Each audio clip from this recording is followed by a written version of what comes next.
Gi-question karon ni Palace Press Officer o Undersecretary Attorney Claire Castro sa usa ka live stream kagabi November 17.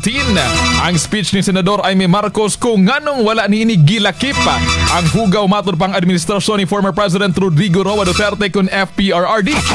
Gikatingala sad ni Yusek Castro kung nganong karon lamang mipalag ang senadora nga mismong si FPRRD na ang giingong miangkon kaniadto nga gagamit og droga ingon man gapangawat matud pag kwarta sa katawhan. Ato mamaya ang pamahayag ni Attorney Claire Castro. Masyadong concern ngayon about di umanong paggamit ng drug test. Samantala, ang dating Pangulong Duterte umamin nagmamarihuana at nagfentanyl. Hindi niya kinall out. Pati yung pagnanakaw ni dating Pangulong Duterte, wala siyang pagtutol.